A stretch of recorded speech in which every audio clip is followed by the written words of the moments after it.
Episode 54. Wanita ibunya Simon. Dylan melihat laki-laki itu tidak tersentuh sama sekali. Lalu dia menutup mulutnya. Setelah saja ada serintip mata laki-laki ini, apa tidak bisa melihat wanita lain? Tidak perlu berbicara yang lain. Dulu wanita cantik seperti itu saja.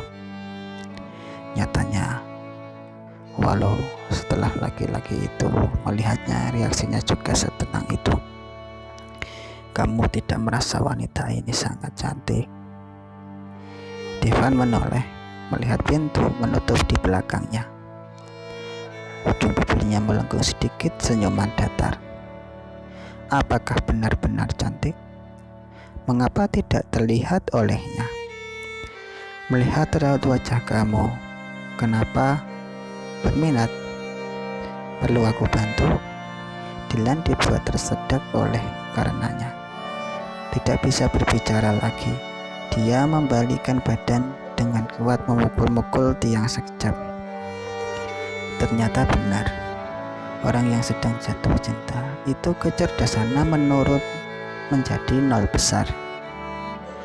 Aku bertanya kepada kamu, apakah kamu tidak merasa kalau wanita itu sangatlah mirip dengan Simonmu? Dylan bertanya dengan keras sambil memperagakan tangannya. Sebenarnya awalnya dia juga tidak kepikiran tentang hal ini, hanya merasa wanita ini sangat cantik saja. Setelah melihat semakin lama pun merasa rasanya pernah melihat di mana. Setelah terus membayangkan orang-orang di sekelilingnya satu persatu, barulah dia terpikir akan wajah Simon. Devan mengerutkan alis dengan cepat, menarik handphone di tangan Dylan. Sekali melihat dengan seksama, sorotan matanya menjadi suram dan berat. Pergi, cari tahu informasi yang jelas. Siapa dia? Berada di mana? Aku mau tahu segera, perintah Devan kepada Dylan. Melihat Dylan yang hanya berdiri diam, Devan melihatnya sejenak. Ada apa? Lanjutnya. Setelah menemukan ini, aku langsung menyuruh orang untuk mencari tahu. Ucap Dylan menjeda sambil menaikkan bahu. Tidak ada hasil. Aku lihat kamu harus bertanya-tanya ke adik sepupu kamu deh. Dia bisa membawa wanita itu. Tentu saja dia seharusnya tahu tentang wanita itu. Devan menutup mulut. Meski Yuta adalah adik sepupunya, tapi beberapa tahun ini interaksi mereka berdua juga tidak banyak.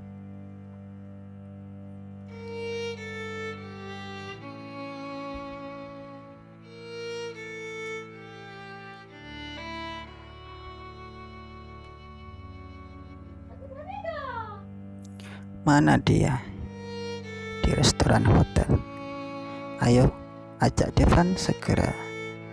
Yuta pernah berpikir Devan pasti akan mencari dirinya.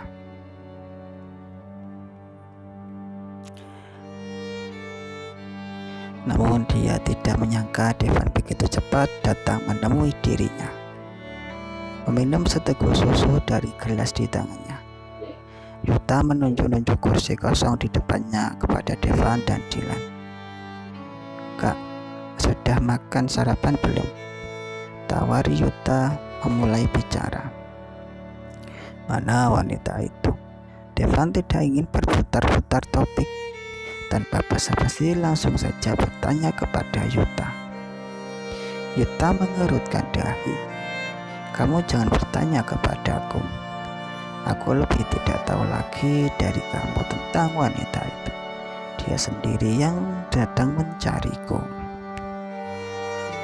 Mengatakan bahwa dia ingin menjadi terkenal. Aku melihat dari penampilannya juga lumayan. Lalu aku menyetujuinya untuk ikut aku di kemudian hari.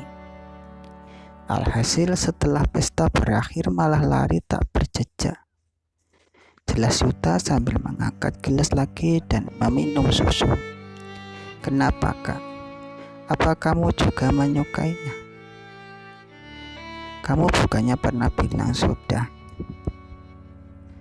Kenapa cepat sekali berubah hatimu? Kata Yuta berlanjut. Devan melihatnya tidak serius. Api pun menyentuh dasar. Devan berdiri, telapak tangannya menggenggam kerah baju Yuta.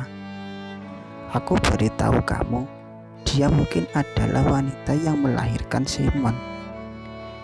Kalau kamu tahu sesuatu, lebih baik beritahu aku. Kalau tidak, aku tidak akan melepaskan kamu. Yuta sengaja membesarkan matanya, menutup mulutnya. Kak, apa kamu bilang dia adalah wanita yang melahirkan Simon? Ini aku tidak tahu ya. Kalau aku tahu dari kemarin, aku pasti sudah memberitahu kamu. Setelah berkata, Yuta mengambil setumpukan foto yang sudah disiapkan sebelumnya dari meja di samping.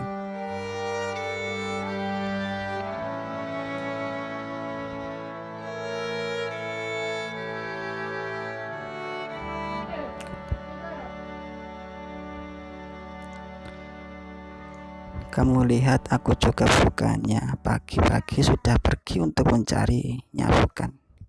Tiba-tiba dia mengerutkan dahi, menatap Devan. Kalau aku bilang, ya Kak, menurutmu apa dia itu sengaja menarik perhatian kamu? Makanya dia mencari diriku. Tangan besarnya menepuk dahinya. Bagus, benar-benar wanita yang pantas mati. Kalau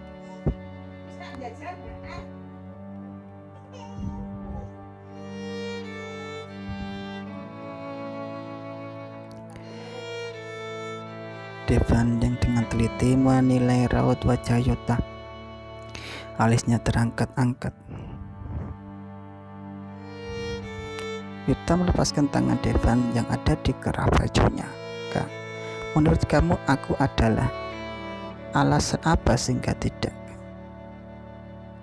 Usai berbicara, kemudian duduk dengan lahap menggigit makanan di tangannya. Kelihatannya suasana hatinya tidak begitu baik. Kalau dia menghubungi kamu lagi, segera hubungi aku. Setelah Devan selesai berpesan, dia membalikkan badan, kemudian pergi bersama Dylan. Kamu utus orang untuk mengikutinya. Devan, kamu tidak mempercayainya. Raut wajah Devan menjadi tajam. Dia bukannya tidak percaya kepada Yuta. Tapi setelah beberapa tahun ini, akhirnya ada kabar tentang wanita ibunya Simon. Dia tentu saja tidak bisa melepaskan petunjuk ini. Mungkin hanya mirip saja, kata Dylan sambil mengelus-elus telinga menghiburnya. Sherin dengan wajah aslinya tampak di karpet merah. Dalam waktu singkat, digosipkan dengan hangatnya. Masing-masing media pun bertanding untuk memberitakan dirinya. Terus-menerus menerka, sebenarnya bidadari dari manakah wanita misterius ini? Lalu memanfaatkan karpet merah tujuannya apa?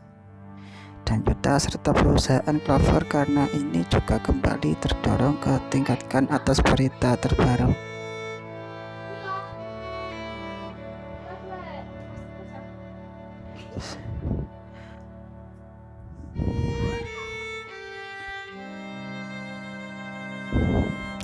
Wanita itu berpenampilan sangat mengejutkan, serasa bidadari turun dari langit. Kalau saja dia masuk ke dalam dunia perfilman, aku lihat wanita-wanita yang ada di posisi artis besar pun bisa khawatir.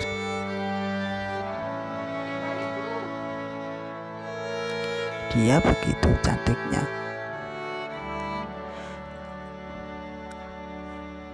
Siapa yang tidak akan mendengar berita ini? pagi tadi ada seorang yang kaya raya membuka harga ratusan juta untuk membeli kontrak wanita itu. Ya, dan aku baru saja mendapatkan info bahwa Direktur Devan juga sedang mencari tahu tentang wanita itu. Sherin sedang merias Elsa saat mendengar kabar ini.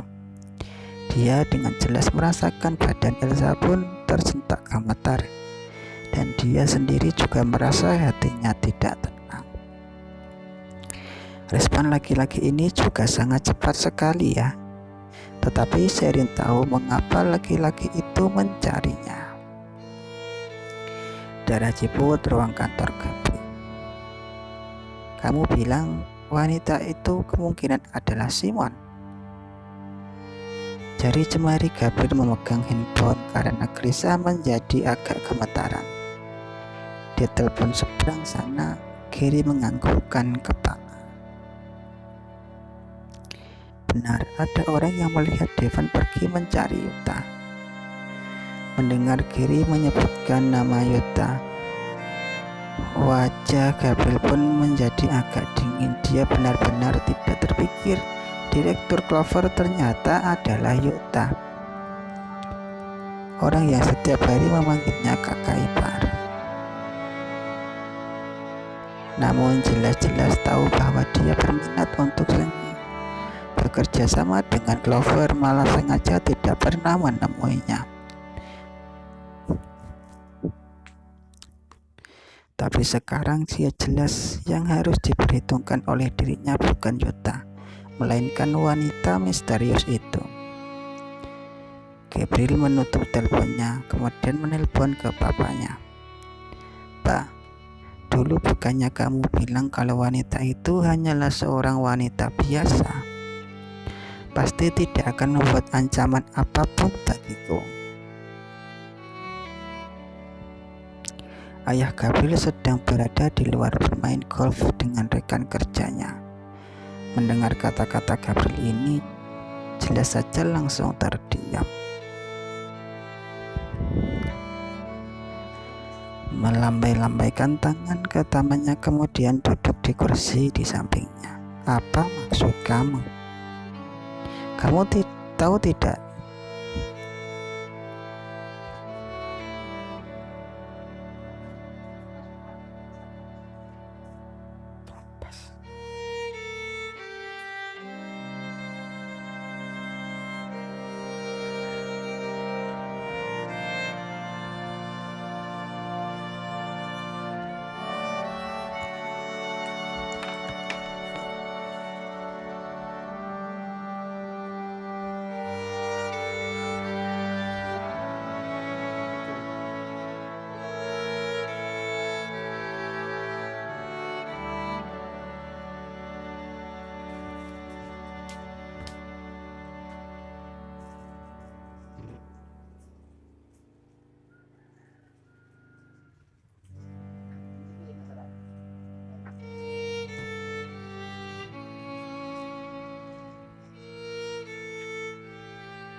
Ini nggak bisa.